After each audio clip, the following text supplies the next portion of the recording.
morning, everyone. Welcome to another episode of Coffee and Contemplation, brought to you by Spotlight Recovery. I'm your host, Lucas. It is March the 12th, and we've got a reflection today for all you gamblers, shoppers, overspenders out there. I definitely love spending money, so this one connects with me too. All right, so March 12th, what money can buy? Money will buy a bed, but not sleep. Books, but not brains. Food, but not appetite. Finery, but not beauty. A house, but not a home. Medicine, but not health. Luxuries, but not culture. Amusement, but not happiness. Religion, but not salvation. A passport to everywhere but heaven. What do we expect will happen to us after we get our finances in order? Do we envision that because we'll be richer, that is, not in debt, we'll be happier, have better relationships, and find peace of mind? All of the above are possible, but we remember that we achieve these goals not by having more money, but by working on our behavior and our spirituality. We know that money and getting out of debt are not cure-alls. We'll still worry, get angry, get sad, and long for something more. That's life. We remember that the self-improvement process we use to get out of debt leaves us better equipped to handle life's problems. Today I will know that the only price for serenity is having the courage to look within. This inspiration is from Letting Go of Debt, Growing Richer One Day at a Time. Yeah, so I like this one. I like a bunch of the points out of it. I definitely resonate with this for sure. I love, I think that opening line, the opening comparisons are really good of like what it can get and what it can't get. I guess I should have stuck on the Beatles line here of money can't buy me love, because that's another very true one and it's also great. I'm totally going to listen to that song now after this. Yeah, I think what I resonate with are these opening comparisons is where it talks about the material things that it can acquire for you, but not the real feelings within, not those real emotional sides behind them that I really truly long for. You know, a house but not a home. That's one that stands out for me for sure. That's really, really big. Medicine but not health. Yeah, amusement but not happiness. That's a great debate on the line of can money buy you happiness or not, and maybe we'll get into that a little bit. But yeah, just those comparisons are really, really strong and stand out for me, because I know that deep down, those are the things really that I'm longing for. When I'm getting into that reckless or careless spending, buying things I don't need, buying the newer, better, bigger, whatever the hell it is, when I absolutely don't need it. I think especially here, like North American culture, our concept of need is like way out of whack.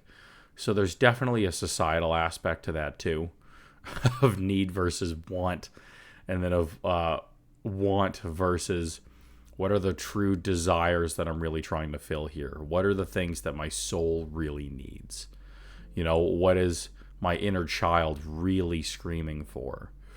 Those things. And it's important to look at. So that's what's standing out for me a lot with these things. In that top line, money will buy a bed but not sleep.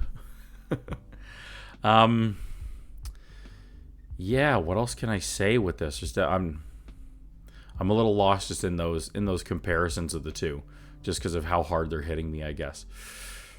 And then just getting into this here, I love that question. What do we expect will happen after we get our finances in order?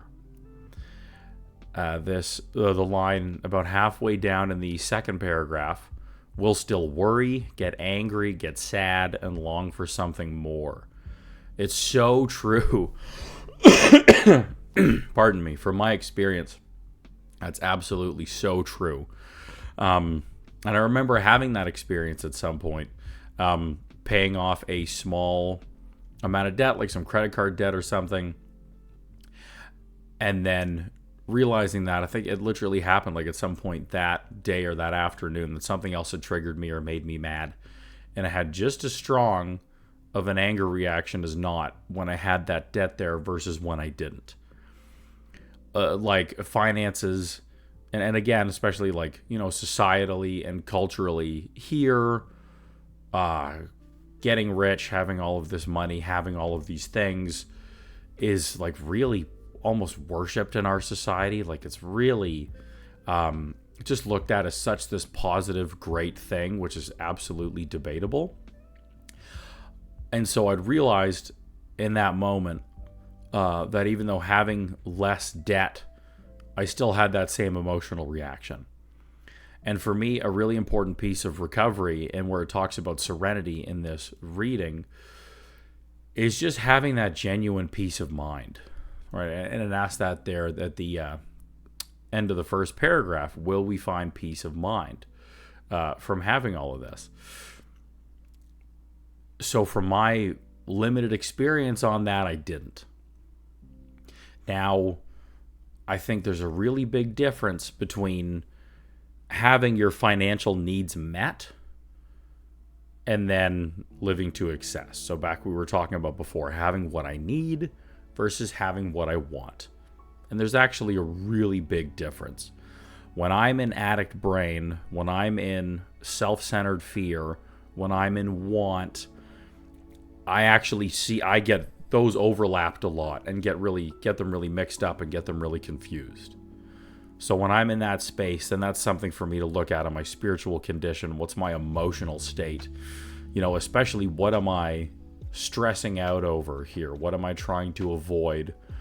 What nice, pretty, shiny thing would I rather be looking at instead of this problem over here that I'm trying to bury and stick in the corner?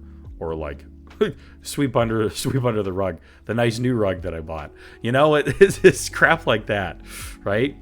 So that really stands out for me a lot and is where I relate the most with this, is just to not be spending and buying on things that I don't need as opposed to what I do, as opposed to having my financial needs being met. So like I was saying before, having our financial needs met, so then you have housing security, food security, like future potential security, like retirement savings, whatever that may be, all of these things, that's very different than like, well, my TV's pretty big, but it's not big enough, and my car's fairly new, but it's not new enough, and even there, like, if you're somebody who's on welfare, who's scraping right now and thinks I'm a jackass for just complaining about my TV in my car, I also relate to that too, and I remember those feelings when I first came in, because that's where I was when I was in early recovery. I was on welfare and in like sober community housing and all of that stuff, and hearing guys complaining about this stuff in meetings and just being like, what the hell do you have to complain about? Like, I've wanted those things my whole life, or for so long, or whatever it was. And hey, surprise, I'm 12 years sober now, and I have them, and I'm complaining. So in here, where it says in that second paragraph, that's life, I think the other part of it too is that's human. Like, that's being human. This is the human condition. This is a human response. We all have it in our own way. It all comes out in some way or the other of wanting more, wanting what they have as opposed to what I have.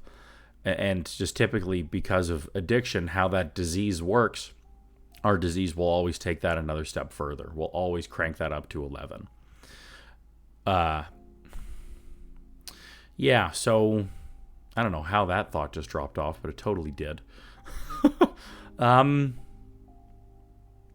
Yeah, so these are the things that are popping out for me. And then at the end of the second paragraph here, and that third little line, we remember that the self-improvement process we use to get out of debt leaves us better equipped to handle life's problems. So there's a lot of overlap here between getting in a better financial state, making better financial decisions, and recovery. that self-improvement process, right? Recovery takes discipline and is a lot of discipline and a lot of work, and has this focus and target of self-improvement and self-growth. And all of that absolutely parallels with financial security and getting in smarter and better financial spaces. The same rules apply, right? Having that discipline. Why do you want to do it? Well, self-improvement. You don't want to be wasting, spending, gambling money away that you need, wanting to be in that better financial space and security for yourself, being that better, more respectable person. Because when we spend or gamble recklessly, and especially if we're in relationships, then it affects our partner and our family so much, and then the way that they look at us. And we're wanting to get all of that out of our lives and be working towards being this better person, on top of the fact of having the money we earn and work for to actually be taking care of us and taking care of others, instead of just feeding our ego or taking care of these insecurities. We're taking care of our true selves instead. There's so much overlap and so much parallel on this. So back with that Beatles line and all of these original comparisons at the front of it, on one hand, no money can't buy happiness. And then on the other hand, in a bunch of ways it can. And I don't want to really dilute the messaging here and get all up in that debate. I'll do it on the podcast later with somebody else. But it buying, literally, that financial freedom, a place to live or somewhere to stay, healthy food to eat, therapy that you need, all of those things then bring you that peace of mind. When you're able to be peaceful and content, you're able to be more present, you're able to see beautiful things around you, you're able to actually acknowledge the things that you do have, be grateful for those things. And a natural byproduct of gratitude is joy. So it's a little bit, kind of few steps to work around to get there, but it can and does happen. It can and does happen. And so I don't want you to take that line, and what I do believe in, that truth of money can buy you happiness, to then be an excuse or a justification to go gamble it, to go buy that next pretty thing, to, when you get stressed out, hop on Amazon or be staying up late. And then you get to the point where you have packages coming to your door and you're like, what is this? I don't even remember what I ordered. That's not a good response. Think of how hard you have to work for your money, or had to, and then spend it on something you literally don't even remember within a day or two. It's not a good space. It's not a healthy, it's not a comfortable space. I never like being in that space. I don't like that feeling at all. So anyway, you do with it all what you will. But just these connections and these points around it being able to help provide a certain quality of life and a sense of peace, to be able to be more than just financially free in all of these other aspects, and be able to be just more comfortable and peaceful and secure in yourself and your everyday life. Lost the thought again. Okay, I gotta wrap this up. My brain's getting overwhelmed with these ones for some reason. Apparently it must be triggering something for me. I don't know what that is. Gonna look at that after. So anyway, there we go. I hope that this reflection stands out for you. I hope you got some good points in here that you can resonate with and connect with. Please share down in the description what stands out for you. How do you relate to this? What are some things you're trying to work towards with that financial freedom? New behaviors and things you're trying to make, things that have helped you recover from this space. We'd love to hear. It'd be great. The comments could help somebody else, and we'd really appreciate them. In the description are all of the ways that Spotlight Recovery can support you. We have a bunch of free resources in there, other recovery coaching videos, a podcast. You've got a blog on the website. So check all those out. I do private recovery coaching with folks. So if any of this is resonating for you, and you're thinking, "Yeah, okay, I kind of get what you're saying, but I'm just not quite there yet. I don't know how to make these changes for me in my life," send me an email. It's in the description. Would love to connect and see if there's a way that I can coach you through this. And lastly, there's ways that you can support us, support the channel. We've got Spotlight Recovery merch. We've got a donation link there. You can join and become a member.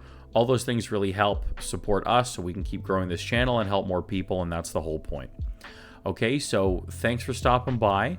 Wishing you another blessed 24, another day in recovery with responsible spending in mind, and we'll see you again tomorrow. Bye for now.